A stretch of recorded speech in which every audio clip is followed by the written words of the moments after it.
जय श्री कृष्ण आप सभी को। आज हम 8th क्लास की जो सबसे इम्पोर्टेंट आइडेंटिटीज़ है उसको सोल्व करने वाले हैं और उस पर बेस्ड जो क्वेश्चंस हैं उनको सोल्व करेंगे। a² - b² = a - b a + b, ये सबसे इम्पोर्टेंट आइडेंटिटी है 8th क्लास की। तो इस पर बेस्ड हम एक क्वेश्चंस लेंगे। जैसे मैंने आपको क्वेश्चन दिया 64z² - 49x²। अगर ऐसा क्वेश्चन एग्जाम में आता है तो आप इसको क्या लिख सकते हो? जैसे 64 किसका स्क्वायर होता है?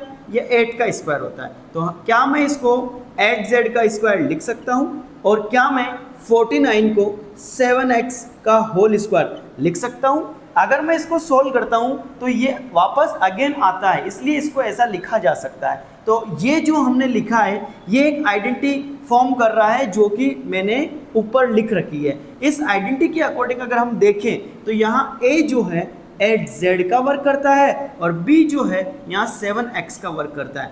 a और b हमने फाइंड आउट कर लिए हैं। अब मैं इस आइडेंटिटी के अकॉर्डिंग इसको पुट करूं तो मुझे बताइएगा a - b यानी 8z - 7x और a + b, इसकी जगह में क्या लिखूंगा 8z + 7x। तो आपने देखा 64z² - 49x² क्वेश्चन को अगर सोल्व करते हैं तो हमारे पास फाइनल आंसर ये आता है। इट्स मीन ये हुआ अगर आपको आइडेंटिटी आती है तो आप किसी भी क्वेश्चन को सोल्व कर सकते हो। अब हम दूसरी आइडेंटिटी पे बेस्ड क्वेश्चंस करते हैं। देखिएगा अगर हम दूसरी आइडेंटिटी लें जैसे a + b का whole square = a² + 2ab + b²। अगर मैं इस पे बेस्ड कोई क्वेश्चन लूँ जैसे x + y का होल स्क्वायर, अगर ऐसा कोई क्वेश्चन आ जाए तो इसको हम क्या लिख सकते हैं? a की जगह x², 2 की जगह 2, a की जगह x, b की जगह y प्लस y का होल स्क्वायर। इस तरह से हम इसको लिख सकते हैं। अगर इसकी तरह कोई और क्वेश्चन आ जाए तो देखिएगा कैसे लिखेंगे।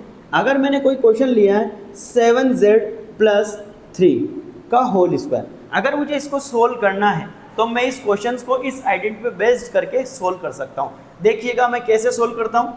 यहाँ मैं सबसे पहले ये देखूंगा कि a और b का काम कौन कर रहा है। यहाँ a का काम 7z करता है और b का काम 3 करता है। a और b की अगर आपने वैल्यू फाइंड आउट कर ली है तो आइडेंटिटी में अगर हम पुट करेंगे तो क्या लिखा हुआ है यहाँ पे a² यानी 7z का whole square plus 2ab plus b का होल स्क्वायर। यहाँ a और b की वैल्यू पुट करेंगे 7z, b की वैल्यू 3 और यहाँ b की वैल्यू हमने वापस 3 पुट कर दी। अगर इसको हम सोल्व करते हैं तो 7 का स्क्वायर क्या होगा 49 और z का स्क्वायर z² ही होगा। 7 2 जा 14 और 14 3 जा क्या होता है बच्चों? 14 3 जा 42, कितना होता है 42z प्लस और 3 का स्क्वायर कितना होता है 9 होता है। तो इस तरह से हम इस क्वेश्चन को ऐसे सोल्व करते हैं।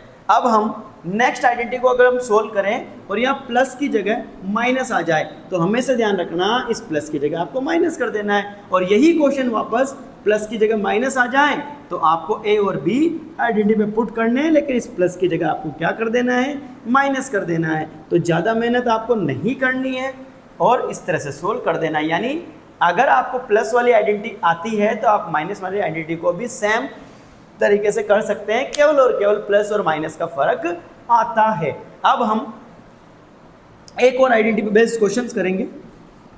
अगर हमारी identity x + a x + b की फॉर्म में तो इसको x² + a + b ब्रैकेट के बाद x + ab के फॉर्म में हम लिख सकते हैं।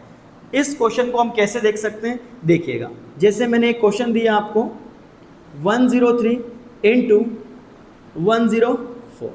अगर इस तरह का क्वेश्चन आपको मिल जाता है तो क्या मैं इसको ऐसे लिख सकता हूँ 100 + 3 100 + 4।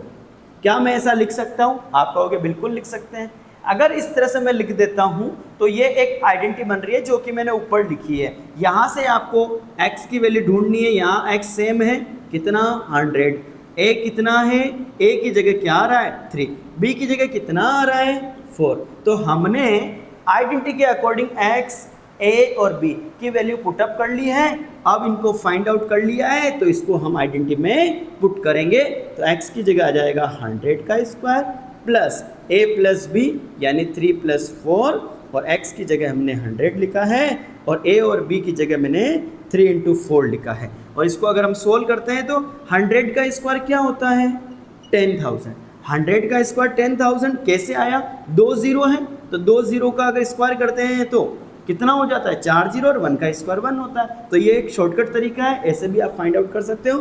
4 और 3 7, और 7 को 100 से मल्टीप्लाई करेंगे तो 700, और 3 × 4 होता है हमारे 12। तो 10,000 में 700 ऐड करेंगे तो 10,700, और फिर 12 ऐड किया तो 10,712। ये हमारा फाइनल आंसर है। ऐसे क्वेश्चन आपको 9th क्लास में भी देखने को मिलेंगे और ऐसे क्वेश्चन आपको 8th क्लास में भी देखने को मिलेंगे। तो ये भी सबसे इंपॉर्टेंट आइडेंटिटी मानी जाती है। अगर कोई क्वेश्चन आ जाता है कि विदाउट मल्टीप्लिकेशन के आपको इसका आंसर निकालना है तो ये सवाल आइडेंटिटी पे चला जाता है। तो इस तरह से हमने आज कितने आइडेंटिटी पे बेस्ड क्वेश्चन किए। आज हमने a + b a - b = a² - b² पे क्वेश्चन किया है। एक हमने x + b वाली आइडेंटिटी पे सवाल किया है, एक हमने a + b के होल स्क्वायर पे बेस्ड सवाल किया है।